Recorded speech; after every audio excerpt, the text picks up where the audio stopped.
Hello and welcome to ChromeVox from Basics to Mastery. This is the final session, so week 6. And before we get started, I wanted to say thank you for signing up and taking this class. It has been a pleasure to be able to present the information and learn along with you. So now let's go ahead and get started. Sometimes I really feel like I'm a fly when I'm surfing the web, and that's just because using a screen reader can be very intimidating. Many screen reader users are not effective navigators of the web, and they think just using tab or the down arrow is going to get them what they want eventually. And the truth is that there are just so many more effective ways to surf the internet and get what you are looking for a lot faster and in more efficient ways. So, navigation on the web. What are elements? An element is any navigable item, object, or text. When a web designer is creating a website, what they do is they create that website out of elements and use them sort of as building blocks to create the sort of a feel that you get of the website once you visit it. If the website is accessible, the designer has used elements such as headings, links, buttons, edit boxes, or other combinations of elements that are recognized and navigable by screen readers. So really, a website that's accessible is typically built from the ground up. That means that from start to finish, accessibility, although not always the main consideration, is a consideration when being designed and developed. Taking a website that already exists and making it accessible is almost harder than working from the ground up to create it that way. There are even more examples of what these elements are on the slide that's included.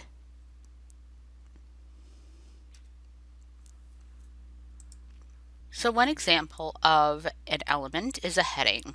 In ChromeVox, headings are navigated by using Search plus H, or if sticky mode is enabled, simply the letter H. Headings are multi-leveled.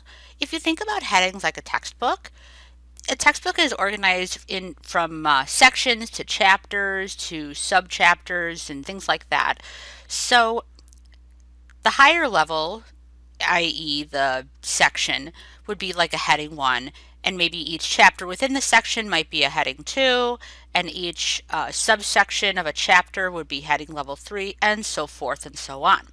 Another way to think of headings are as a sort of an outline. If you have ever seen one either in Braille or print, you can tell that items are visually organized beneath and above one another to indicate their relation to other headings that are also on that outline. Headings can be navigated by the number that they are assigned. For example, like we said before, maybe the section of that textbook would be considered heading level 1. If you wanted to navigate to the next section in that textbook, you would press the number 1 again, because that would avoid all of the headings in between. If you were in a section and you wanted to navigate by chapter, for example, you might use the heading at level 2 and therefore only press number 2 to navigate among those headings. Subheadings to the number 2 heading would continue in a similar fashion. So it's a great way of sort of skimming the content to try to find something that you're looking for without necessarily using a find command that you would have to enter a specific string of text to get what you're looking for. This is a little bit easier to do. Here's some examples of when navigating by headings might be useful. News sites are a good example.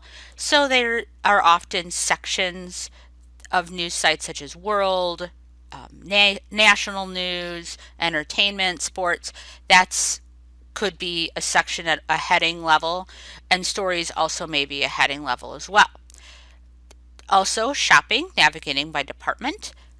So if you are looking for women's clothing and you want to go by maybe a new sort of a heading looking for like women's blouses versus women's pants, things like that. Sometimes those are organized by headings. NLS Bard, if for anybody who's familiar with that particular website, is also put together and navigated by headings. And there are other, obviously more examples, but those are just the ones that I pulled out as probably the most common. When you're visiting a website for the first time, it's often very helpful to navigate that site by heading to determine what kinds of information is going to be available there. Having the whole site read to you from top to bottom can be really cumbersome and very inefficient. So getting the highlights of the site first can often save some time and avoid frustration. This is not the only way to get familiar with an unfamiliar website, however.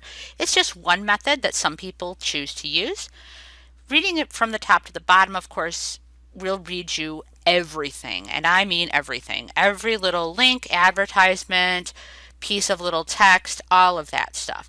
So if you have somebody who is using their vision to look at a website, they have been trained to kind of know what to visually look for to find landmarks on that site that can show them what they might be interested in. People who are using screen readers don't have the ability to go from whole to part. They have to almost go from part to whole. Now let's move on to links. Links can be navigated using search plus L, or again, simply L if sticky mode is enabled.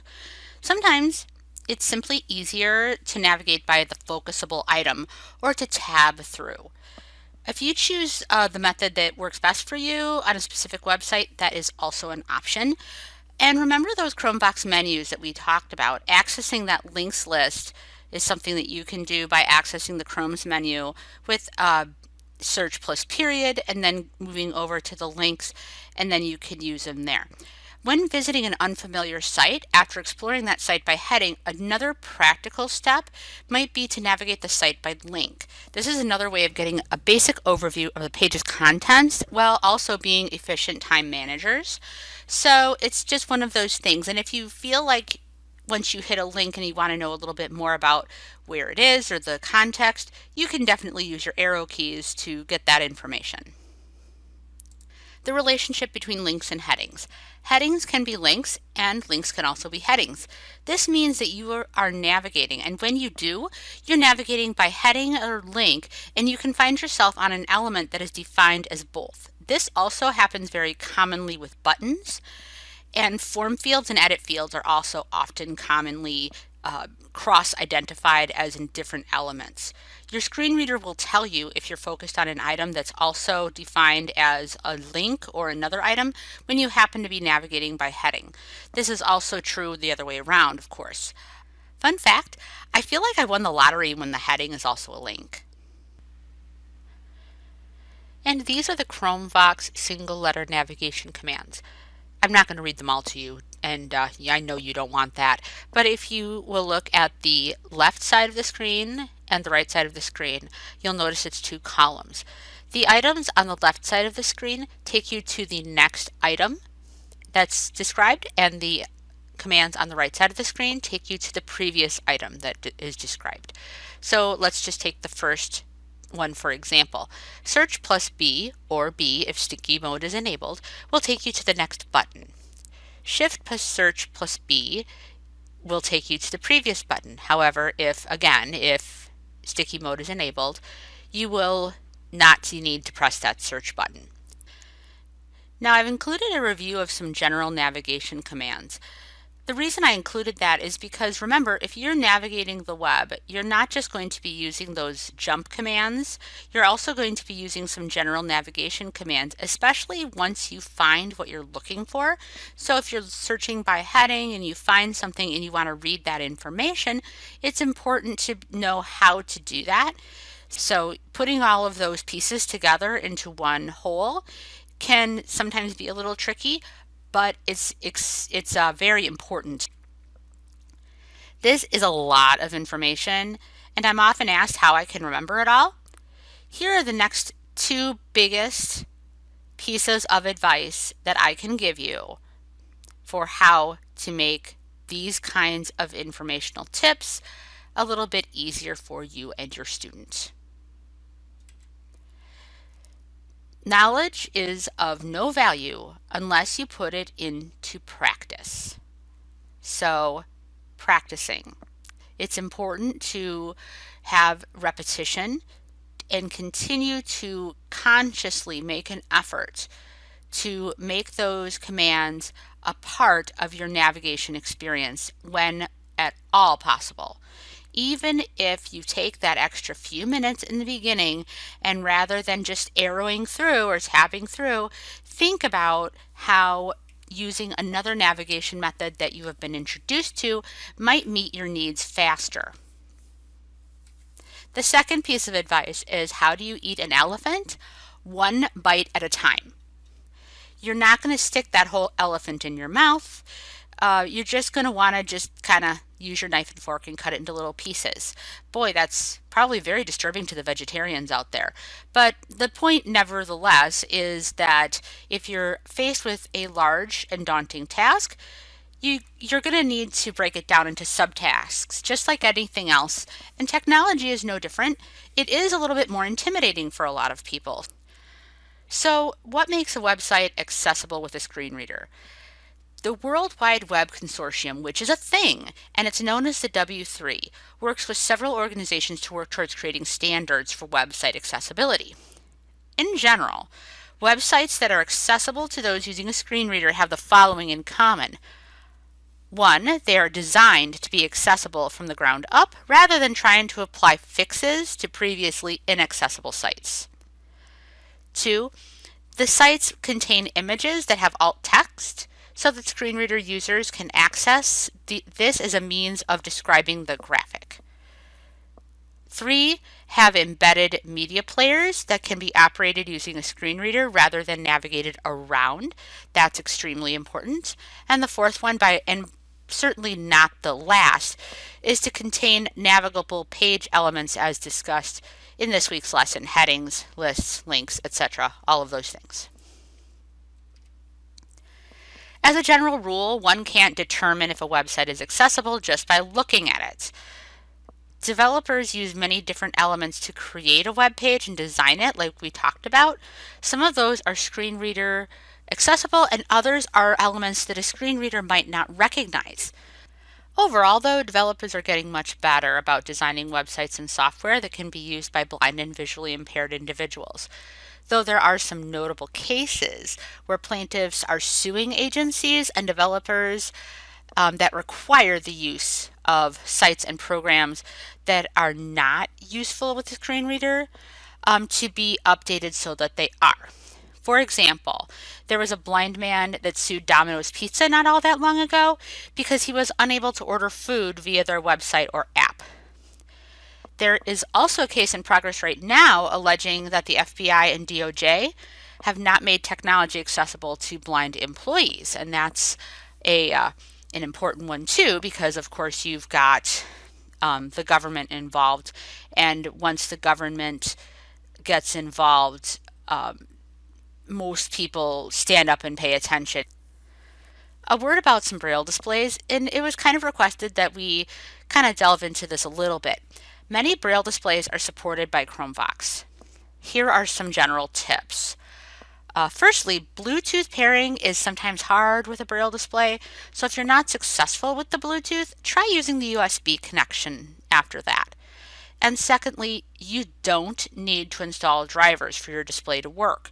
If it doesn't immediately begin working, the device might not be supported by ChromeVox. ChromeVox has a page that's dedicated to Braille display use, and on this page are tips and navigation commands that you and your students can use, and I've listed that here. Another thing to keep in mind is if you have connected your device and it doesn't work, sometimes it's a simple matter of restarting or of turning the Braille display off and on or turning ChromeVox off and on. Sometimes that makes a difference. It used to be that you had to have the screen reader on before you hooked up the display, and then the display would, with the right settings, would kick in. That's not always the case so much anymore, but it's a general rule to kind of keep in mind. And there also are Braille options for ChromeVox. Braille display settings can be found in the ChromeVox option area. To navigate there, press search plus O followed by O again. And that's the same command that you had used to open ChromeVox options before, but we didn't go into the Braille settings at the beginning of the class.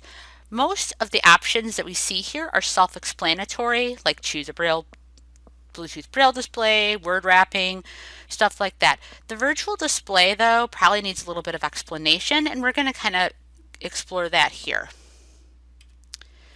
The virtual Braille is a display, it's kind of a virtual display, and it's designed to help the sighted people that are working with a student or individual who is blind and using a Braille display. And it helps them to troubleshoot and problem solve issues that the individuals might be having. It also can be used to help students who are learning Braille by showing a Braille panel of what the display shows as it echoes the ChromeVox speech. The virtual Braille display shows up in the ChromeVox panel at the top right of the screen actually. The user can choose how many lines of Braille are displayed at a time and how many cells are in each one of those lines. There are two options to how the Braille display is visually output. The first one is interweave, and that means a print line is followed by a line of simulated Braille underneath. The second way is side by side, and that's a print line that's sort of on the left side of the screen, whereas the Braille is sort of on the right side, justified to the right side of the screen, so that you're looking at them side by side. So, Braille captions. When speech captions are enabled, that's when ChromeVox is listing the commands in the ChromeVox menu that help you to get commands for ChromeVox that are listed there. Braille captions are off by default. And to turn them on, you can press Search plus A followed by B, and Braille captions enable the Braille display commands to be shown in the ChromeVox menus.